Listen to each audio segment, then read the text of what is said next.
All right, quick. Your house has caught fire. You stand outside watching it burn and you realize there's something inside worth risking your life to run back in and get. What is it? Your kids? Your cat? For a man in Columbus, Georgia, no, not those things. He let firefighters handle that. Not family heirlooms or photographs he could not replace. Nope, not that important. But Walter Serpent did run back inside his burning home, risking his life to save his beer, perhaps drunk at the time. Being an alcoholic, I was trying to get my beer out. As you see, Serpent lived to tell the tale and apparently to drink the beer. He and others inside the home at the time of the fire blame it on a newly installed water heater.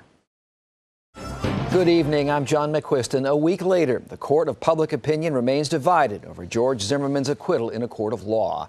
Protests around the country today, including here on the Sun Coast, reflect the outrage some people still feel. But can they channel that anger into an effort that changes anything? ABC 7's Trevor Shirley is here with that story. Trevor.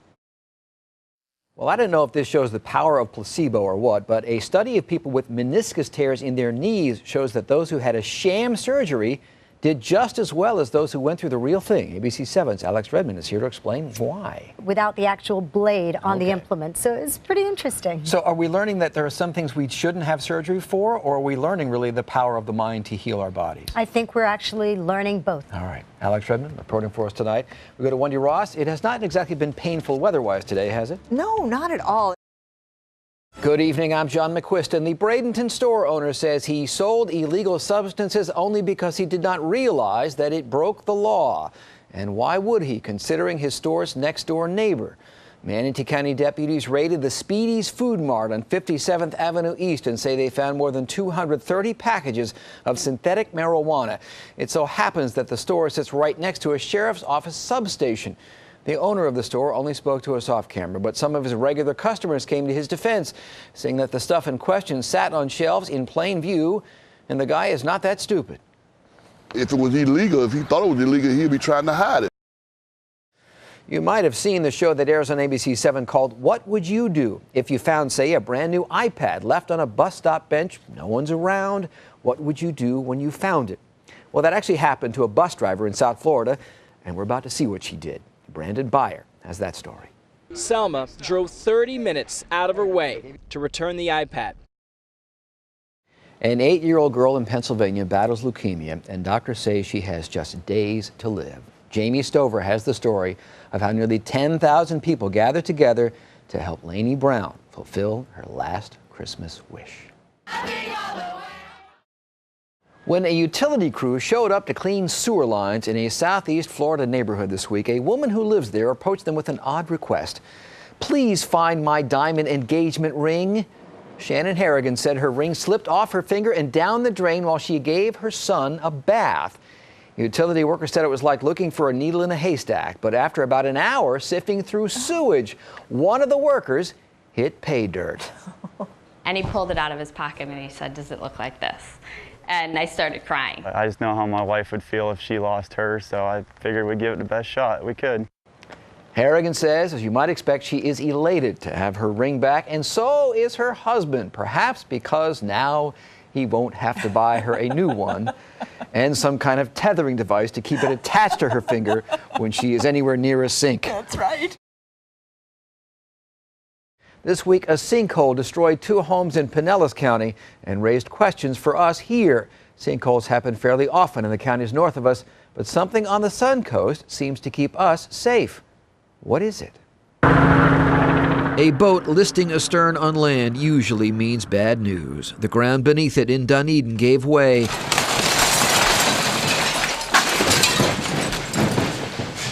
Taking parts of 2 houses with it.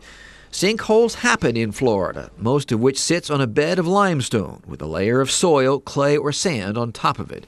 When it rains, it percolates down through the soil column.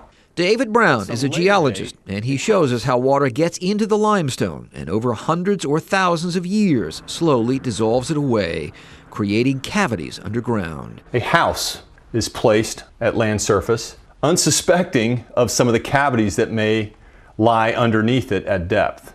Water pressure helps prop up the land above it when things dry out. Water levels to drop within this cavity and cause a collapse to occur.